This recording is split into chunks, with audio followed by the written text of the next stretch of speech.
Hey guys, what is going on? My name is Caleb Thornton and welcome back to the channel.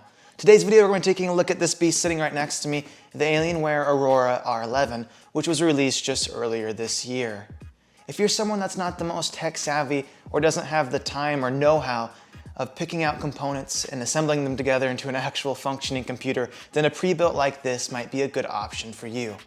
If you guys find the video helpful or informative, definitely consider hitting that like button and subscribing because it really helps me out and it only takes a click from you. I just want to quickly preface this by saying I wasn't sent this by Dell or Alienware, but I've spent my own personal money on it, so it's not going to be affecting my opinion during the video. The Alienware Aurora R11 is definitely a desktop that's aimed more towards gamers, though obviously it has the components in it to be able to drive it for doing normal things like web browsing or video editing and rendering, which I've used it for many hours for myself. Nice thing about it now is it does give you the choice between Intel and AMD, which is going to be great for those of you that love AMD.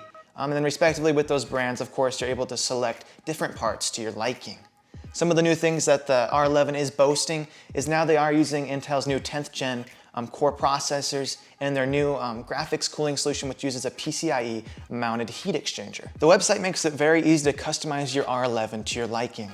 On there, you're able to choose between your graphics card, processor, memory, hard drives, and also your case.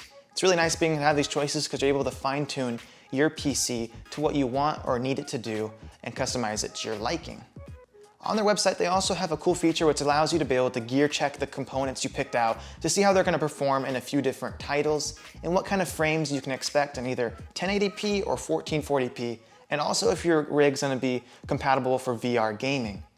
Obviously, though, it's not a lot of different titles, but always make sure that you're gonna figure out what you wanna use it for and then look it up to see how it's gonna perform for what you need. I'll go ahead and throw the PC specs of the one I have here today with me and the one I chose out up on screen now. I'm not gonna go over all of them, but you guys can obviously see them there and I'll probably leave them down in the description below. Just to cover some of the main things, I do have a i7-10700K processor, RTX 2080 Super, and then I have 16 gigabits of HyperX DDR4 RAM. As far as ports go on this thing, there's an absolute load of them. I'll go ahead and throw some the pictures or the details of those up on screen and down in the description below as well. Basically, if you're gonna need it, you're probably gonna have it on this rig. I do appreciate the ports they do put in the front for easy access. I found those to be super useful for myself. For getting into your chassis itself or your case, it's fairly simple. All you need is a screwdriver to be able to loosen that set screw on the back. Once that screws out, you're able to pull that handle and that side panel will just pop right off. Once you're inside of, or get to that point and have your panel off, you're able to flip the two locks up on the back, which will unlock that swing arm which your power supply is mounted in. Then you're able to swing that arm out, you're able to get easy access to the inside for any upgrades you plan on doing in the future. As you can see in mine, I do not have the RAD card, I just have their normal card inside of it. I will mention though that putting the panel back on is pretty finicky. I had issues with it. You have to make sure your handle's pulled out and make sure all of those hooks get back in there with the handle open and then close the handle on it, which I did have some troubles getting my panel to be flush with the rest of it afterwards. So it's a little bit finicky, but it's not bad because you shouldn't be opening your PC up very much anyways. I just wanted to mention that.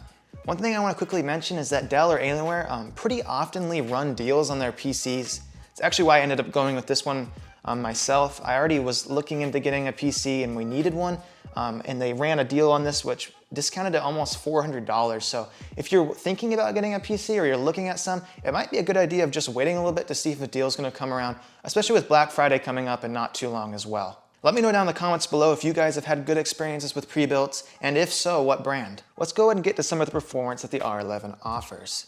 With their new updated case design, it's decreasing temperatures up to 8% in comparison to its predecessor. This is going to be really good for keeping your PC running cool and efficiently during those long gaming sessions. I can definitely attest to this.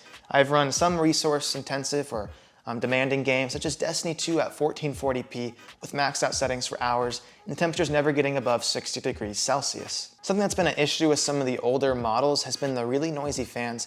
I'm happy to say so far with this one, I haven't had really any issues with that.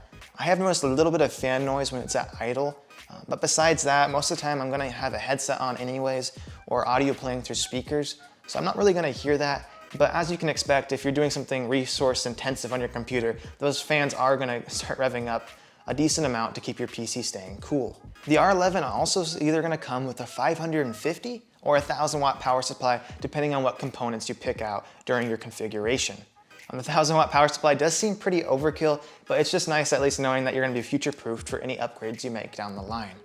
Overall, this thing has been a beast for me. It's great at multitasking and gaming, so definitely keep your eye out for a deal on one. Obviously though, your FPS or in-game performance is going to depend on what components that you choose for it yourself. Something you get with the R11 is the Alienware Command Center. This is really nice because it allows you the options between doing things like thermal control, optimal overclocking, which allows you to create your own system overclocking profiles, which for someone like me who's not good at this, it's nice just having it built into the computer itself to be able to choose if you want it on or not. They also allow you to be able to control your FX lighting zones in there, edit your peripheral settings, and then save new lighting themes for your PC itself. I found the Command Center to be super useful for me, and also negates having to get things like third-party softwares which allow you to be able to control your thermals or monitor things that the Command Center allows you to do already. Overall, my experience with the R11 over the month I've been using it quite frequently, up to hours a day, have been really good, and I would definitely recommend to anyone that's like me and that isn't the most tech savvy or is just not going to have the time or resources or know-how on building their own PC for themselves. If you just want a rig that you know that you can get and rely on, and also have a warranty built in and have good customer support system with Dell, I would definitely recommend this to you. Thank you guys so much for watching the video, and if you found it helpful or informative, definitely hit that like button and consider subscribing because it helps me out so much here on the channel. If you guys have any further questions or recommendations for me on how I can make these videos better for you, definitely leave it down in the comments below and I'll try to get back to you as soon as possible. I'll see you guys in the next one.